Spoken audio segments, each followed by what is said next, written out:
Hello and alama po to all the people of the planet, to my fellow Canadians. Today's Sunday 28, time 6:42 in the afternoon, 28th of August. And my continuations of the program called Canadianism, which is a part of the Baha'i faith, reconstructions. Tonight I will be speaking about the minorities in Canada, of which I'm one.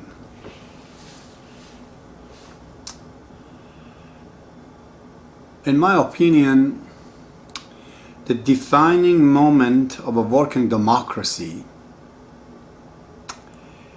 is the existence of minority that has equal rights. We call it democracy, and we try to manifest the freedom in a form of democracy that people's rules.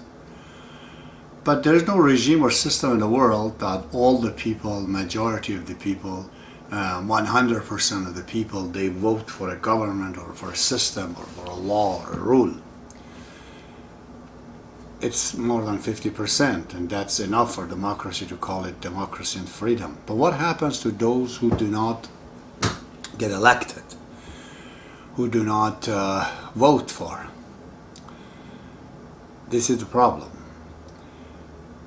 If that happens and the people who are not elected, who didn't vote for, and they do not have equal right as those who got elected, then that is the dictatorship of system dictatorship. Majority's dictatorship, I would say. Not system, but majority. Majority dictates. It's still dictations. Because the rest of the population who do not want it to be the part of it, they have no right. That's the case in many countries. In Canada, it's not like this. The minorities sometimes, by some people I've heard, they seem to have more right than the majorities. It might well be the situations. So that is why I think Canada is one of the best system in the world regarding the social justice and all that, with a reference to the rest of the people. But compare it to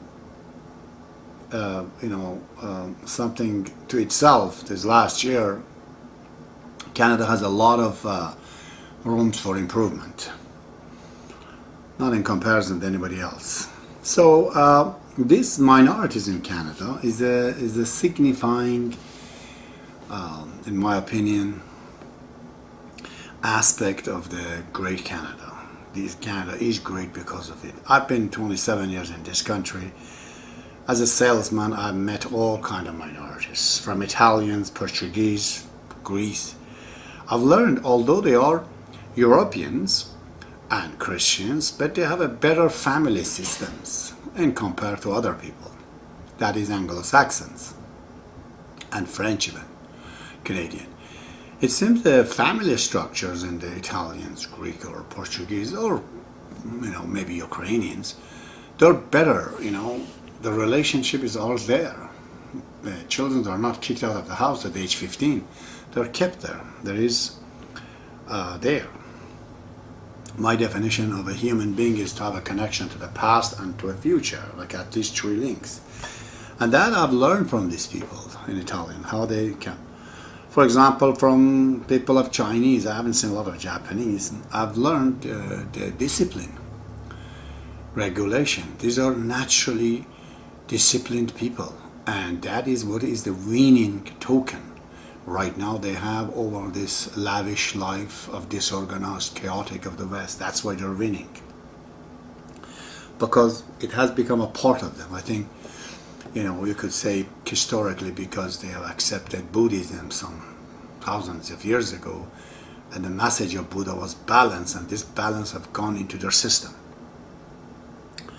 From Indians, Hindus, I've seen these grand characters that they have, my God, and their contentment.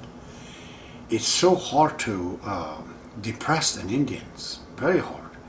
it seems to have a shield around themselves. They find somehow the happiness are there. Doesn't matter how much they have. Still, within that limit, they try to find somehow a way to be jolly and happy. From, Latin Americans, I've seen this friendly mannerism. They're so friendly, they're so nice in that way, sincere. From the Arabs and Muslims, I'm one of them from Iran. I've learned to be emotional, very, very brave. From the blacks, I've learned kindness, humbleness, humility, helping each others. Everybody in Canada, I can't name everyone, but everyone has some kind of a characteristic that one can learn from. It's clear that mankind must have come from one particular human being. Now they call it Homo sapiens or whatever, in some part of the world, and that genes disperse itself all around the world right now in this form of black and white and gray and all that. So if we come down together and try to combine ourselves, we will get to our original species maybe. So for those who are racist, they should know if they want to have their original genes, they call it original man, whoever, the best for us is to get actually united in an intimate way to create that particular genes of that man. So I will say it's Canada is like a laboratory, a primordial soup, where it represents a whole planet. It seems the whole mankind, all of them, really, in Canada, everybody from everywhere, have come together to see if they can amalgamate themselves in a system, in a working system. And if it is done, this project can be easily transferred to the rest of the world. It is been already. So many people in the world, they want to become Canadian citizens, even Americans. So last night I spoke about the fact that because of the Quebec and Canada trying to team up with each other and leave all those differences, bloody differences that they had in Europe, they came in a closer way. They became more like sister and brother, like husband and wife. So every time there was pressure coming on the French people, and then naturally they would object. Whether it was their language, whether it was their religion, whether it was their system, always the English people in Canada try to compromise to see and this compromisation in the course of time has opened a wide door that all the people of Europe got in here. So the first phase of building Canada was a continental unity of the people of Europe, where we were all white and mostly Christians. And that was achieved. But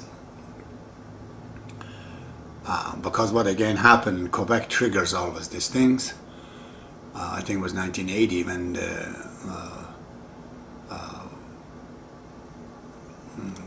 referendum came and couldn't win.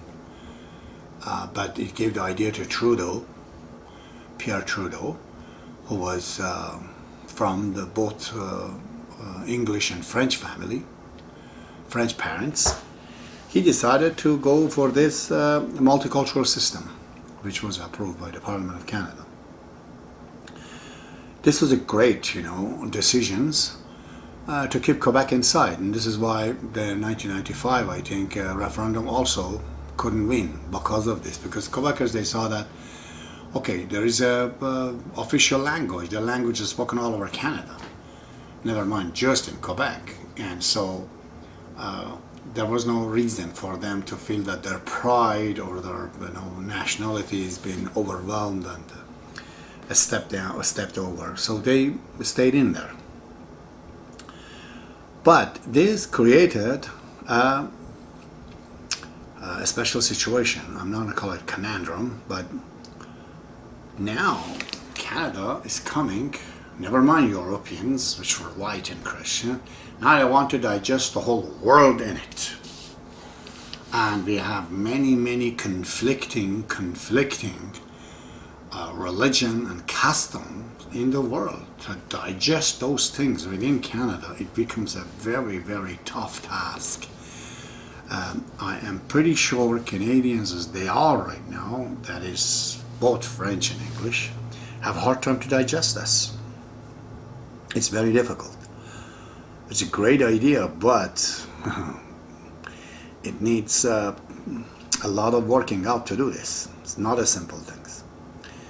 I've seen personally in a simple dialogue of signing a contract between this Englishman and that Arabs or that Chinese, it just gives them so much frustrations. Just the way the language of understanding is different. It's not all English. It's understanding. Two people can speak French, but they don't understand each other.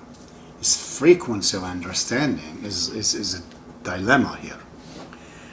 I've seen it many times. It causes misunderstanding. So they're kind of given up on it, especially English Anglo-Saxon. They say, you know what, you politicians, damn politicians have done this. We don't want to do anything with it. And gradually they're leaving out of the big cities such as Toronto or whatever to smaller communities, keeping themselves aloof. Finding themselves is too difficult. And I give them all the right for that, completely. But definitely this is not the fault of the minorities. We people are not at fault. We came to Canada for a change, you see. The difficulty is the difference that are so immense and big and huge ever since mankind, inception of mankind, is these differences in the culture. Cultural differences are big. And secondly, the lack of mechanism to relate them together, you see, and translate them together. And this is very difficult. For example, when I look at the David Suzuki, he's a Japanese, he had his own stories even. Suppression his mom and dad by the others, but look at a marvelous man is he. Or how about for a staunch Canadian, Mr. Arthur Lee, that Chinese, I remember, oh God, probably it was 15, 20 years ago, when the medallion of John McCrae was sold, this Chinese gentleman went and bought it, I think about $700,000 or something. Actually paid cash, bought it, and donated it again back to the museum that in the city where I am, in Guelph. How much of a Canadian do you want to be? You know, more than this? That you spend all this big money to buy something which is so dear, and then not even keeping it, donate it to the people of Canada. There are many thousands of examples. Just these two comes right in my mind because I've been affected by them. But there are many stories that Canadians seriously wanting to be a part of Canada. I know personally Iranians, Arabs, Chinese, youth especially, they see themselves very patriotic Canadians. They're defenders of Canada right to the teeth if it comes to it. But there's lack of mechanism. How do we relate these civilizations together? Something the world has not been able to do it, something the world is struggling with it right now. Aren't the Jews and Palestinians are killing each other back there, and they're not doing it here? Irish and English, there are a lot of problem in England. They never had this problem here. Or when French and English. So many cases are out there that you never see. It's very difficult for Shiite and Sunnis or Muslim to do business and they get together. It's happening here. So it's a boiling pot here. Everything is melting down into one thing, but still the process is not very easy.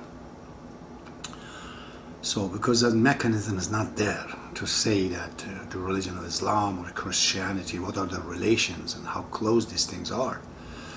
There's just like English and French, Christianity and Islam and Judaism are totally so close together.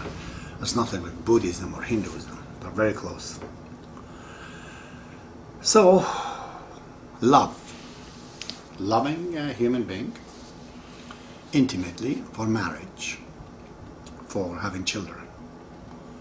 This is the foundations of nation buildings. That cannot take place in Canada because Muslims, they think they can't marry Christians unless the Christians become Muslims. Or Christian, they say, no way in hell we're going to associate closely ourselves with these Muslims or Hindus or Buddhists or Chinese. Then we are facing catastrophe, which is a real problem. So, what is the root cause? I've worked it out essentially to be two things. First of all is the religious differences, where all the cultures and everything else comes at an intimate level. Secondly, lack of a religion or faith like Baha'i faith that can actually connect all these people together. There's no such things. We have no spiritual mechanism such as Baha'i faith working in Canada effectively to correlate all these religions together. And on the other hand, religious differences are there and every day they're coming to Canada. So this has caused, this just these two I mentioned today, it has caused that there's a problem. There's a cultural separation between the Canadian people. And they have different Canadas that's forming out. Chinese Canadian, Indian, Sikhs, Iranians, Mennonites. Let's bring them into.